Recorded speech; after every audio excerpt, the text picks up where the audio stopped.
नमस्ते। आप political decode देख रहे हैं। आज हम पश्चिमी राजनीतिक दर्शन के जनक प्लेटो के विचारों को समझेंगे और उनके आदर्श राज्य के बारे में जानेंगे। प्लेटो, परिचय। जन्म 427 ईसा पूर्व, एथेंस। शिष्य सुकरात। गुरु अरस्तू। प्रसिद्ध पुस्तक द रिपब्लिक। प्लेटो सिर्फ एक दार्शनिक ही नहीं थे, उन्होंने राजनीति को नैतिकता से जुड़ा हुआ देखा। प्लेटो का मुख्य सवाल, राज्य कैसा होना चाहिए ताकि वह न्यायपूर्ण हो? सत्ता कैसे मिलनी चाहिए? शासक कैसा होना चाहिए? आम जनता कितनी काबिल है?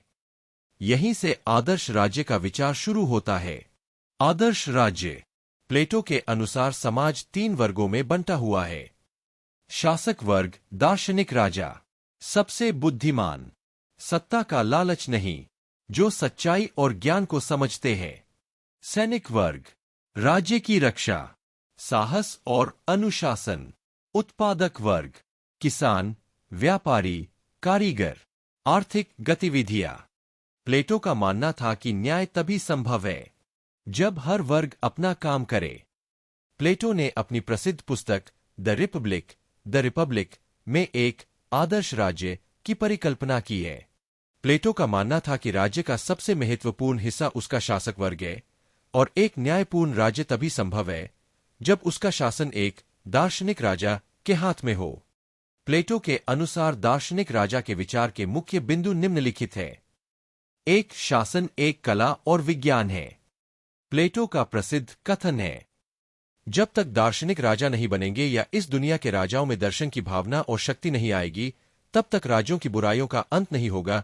उनके अनुसार जैसे एक बीमार व्यक्ति को ठीक करने के लिए डॉक्टर की जरूरत होती है, वैसे ही राज्य को चलाने के लिए एक कुशल और ज्ञानी विशेषज्ञ दार्शनिक की आवश्यकता होती है।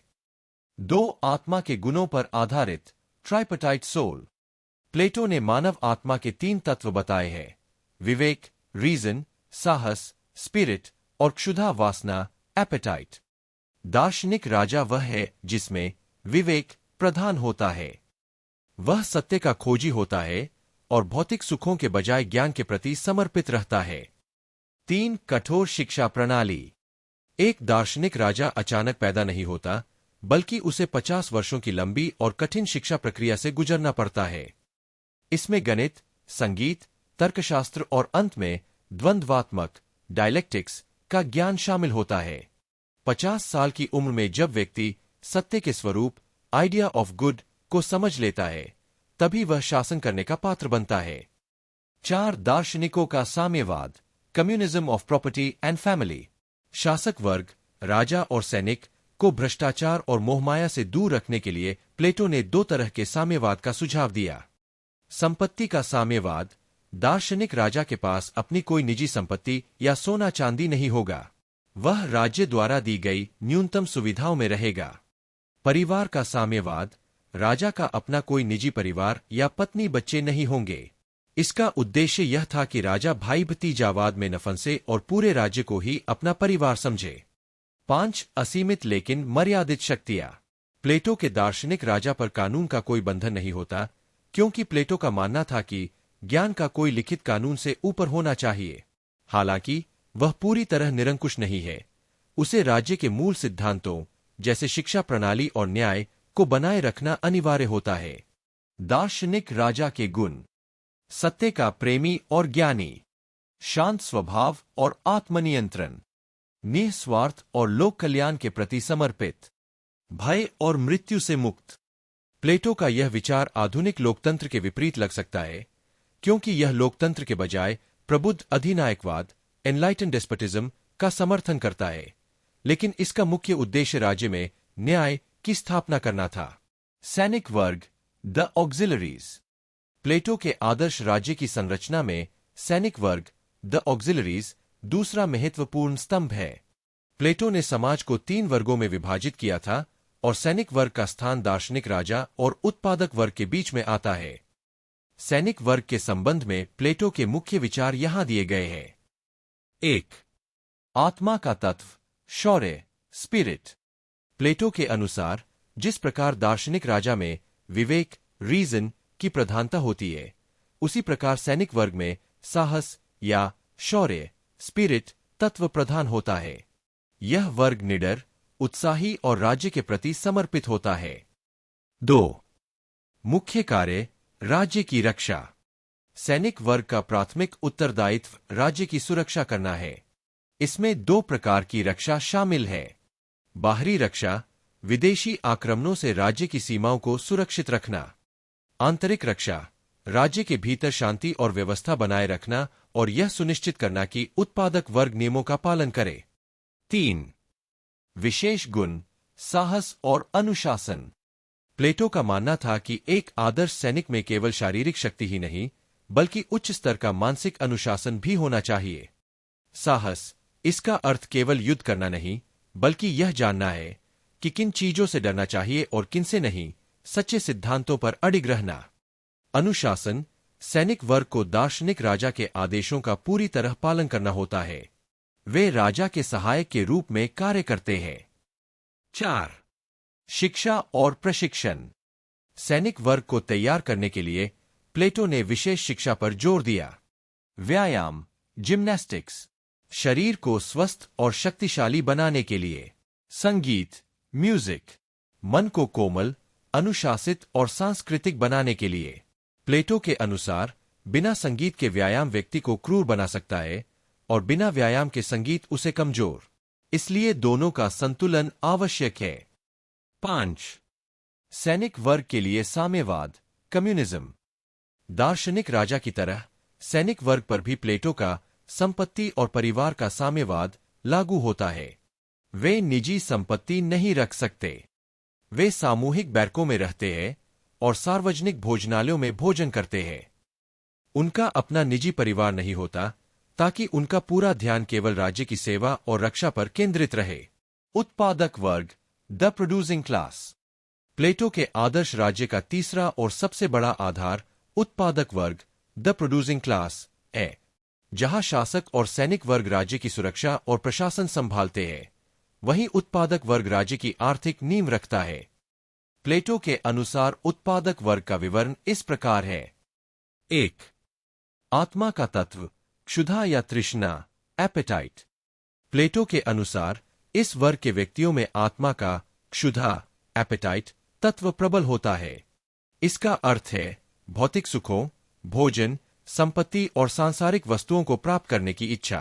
चूंकि समाज की भौतिक आवश्यकताएं अनंत होती है, इसलिए इस वर्ग का होना अनिवार्य है। 2. मुख्य सदस्य, किसान, व्यापारी और कारीगर। इस वर्ग में वे सभी लोग शामिल हैं जो उत्पादन और वितरण के कार्यों से जुड़े हैं। किसान, जो समाज के लिए भोजन और कच्चा माल पैदा करते हैं।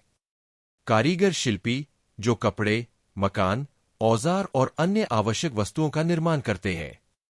व्यापारी, जो वस्तुओं के आदान प्रदान और बाजार की व्यवस्था को संभालते हैं। एक विशिष्ट गुण, संयम, टेम्परेंस। प्लेटो का मानना था कि उत्पादक वर्ग के लिए सबसे आवश्यक गुण संयम, सेल्फ कंट्रोल है। उन्हें अपनी इच्छाओं और वासनाओं पर नियंत्रण रखना चाहिए। उन्हें शासक वर्ग, विवेक और सैनिक वर्ग, साहस के निर्देशों को स्वीकार करना चाहिए और उनके अधीन रहकर काम करना चाहिए। 4. आर्थिक गतिविधियां और अधिकार।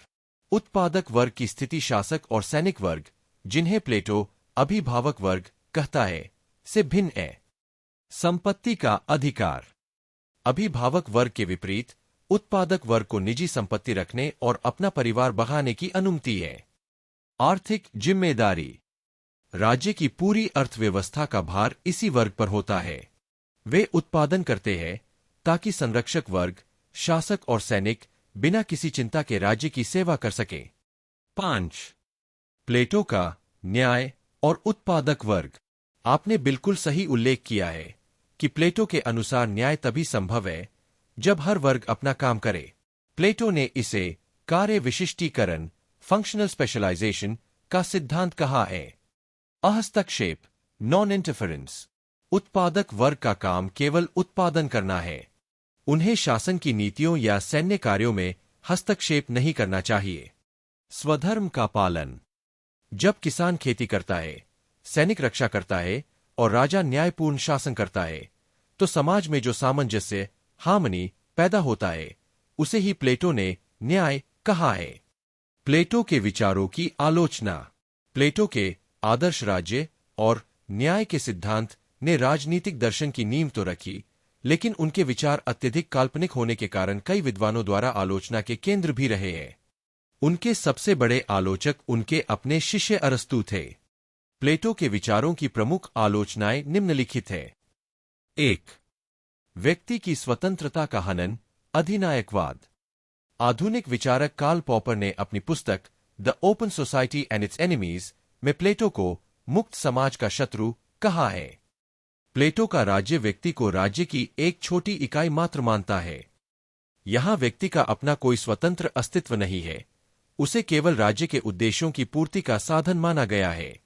यह विचार निरंकुशता या फांसीवाद को जन्म दे सकता है। 2. साम्यवाद का सिद्धांत अव्यावहारिक और अमानवीय। प्लेटो ने शासक और सैनिक वर्ग के लिए परिवार और संपत्ति के साम्यवाद की बात की, जिसकी कड़ी आलोचना हुई है। अरस्तु का तर्क। अरस्तु के अनुसार निजी संपत्ति और परिवार व्यक्ति को प्रेम, दया और उदारता जैसे गुण सिखाते हैं। जिस चीज पर सबका अधिकार होता है, सामूहिक संपत्ति, उसकी देखभाल कोई नहीं करता। परिवार का अभाव मनुष्य की प्राकृतिक भावनाओं और मनोवैज्ञानिक आवश्यकताओं के विरुद्ध है। 3. उत्पादक वर्ग की उपेक्षा। प्लेटो अपने रिपब्लिक में सारा ध्यान दार्शनिक राजा और सैनिकों, अभिभावक वर्ग पर केंद्रित करते हैं। राज्य की जनसंख्या का सबसे बड़ा हिस्सा उत्पादक वर्ग, किसान, मजदूर है, लेकिन प्लेटो ने उनके लिए न तो किसी विशेष शिक्षा का प्रावधान किया और न ही उन्हें शासन में कोई भागीदारी दी। यह वर्ग केवल सेवा करने वाला बनकर रह गया है। 4. दार्शनिक राजा की असीमित शक्तियां। प्लेटो का मानना था कि दार्शनिक राजा पर कोई कानून लागू नहीं होना चाहिए। आलोचकों का कहना है कि पूर्ण शक्ति पूर्ण रूप से भ्रष्ट करती है। बिना कानून के शासन करना अंतः स्वेच्छाचारी शासन में बदल सकता है। कानून की अनुपस्थिति समाज में अस्थिरता पैदा कर सकती है। 5. कार्य विशिष्टीकरण का सिद्धांत और व्यक्तित्व का विकास। प्लेटो कहते हैं कि एक व्यक्ति केवल एक ही काम, जैसे केवल खेती या केवल युद्ध, करेगा। आलोचकों के अनुसार इससे व्यक्ति का सर्वांगीण विकास रुक जाता है। समाज में ऊंच नीच की भावना पैदा होती है, क्योंकि प्लेटो ने वर्गों के बीच सामाजिक गतिशीलता, एक वर्ग से दूसरे में जाना का कोई स्पष्ट मार्ग नहीं रखा। 6. कला और साहित्य पर कठोर सेंसरशिप। प्लेटो ने अपने आदर्श राज्य में कवियों और कलाकारों पर कड़ा नियंत्रण लगाने की बात की है। उनका मानना था कि कविता और कला सत्य से दूर होती है। आलोचकों का कहना है कि यह अभिव्यक्ति की स्वतंत्रता का गला घोंटने जैसा है और इससे समाज की रचनात्मकता समाप्त हो जाएगी। 7. शिक्षा प्रणाली बहुत लंबी और खर्चीली। प्लेटो की शिक्षा योजना 50 वर्ष की आयु तक चलती है। इतने लंबे समय तक केवल पढ़ाई करना और फिर शासन करना व्यावहारिक नहीं लगता। यह शिक्षा प्रणाली केवल अमीर या विशिष्ट वर्ग के लिए ही संभव प्रतीत होती है। इन आलोचनाओं के बावजूद प्लेटो का महत्व इस बात में है कि उन्होंने पहली बार शासन को एक कला के रूप में देखा और राजनीति में नैतिकता और योग्यता के महत्व को प्रतिपादित किया। निष्कर्ष। प्लेटो लोकतंत्र के दुश्मन नहीं थे, वे अयोग्य नेतृत्व के विरोधी थे। आज भी जब राजनीति में ज्ञान से ज्यादा शोर है, प्लेटो के सवाल हमें सोचने पर मजबूर करते हैं। आज के वीडियो में इतना ही। अगर वीडियो अच्छा लगे तो ज्यादा से शेयर करें, लाइक करें।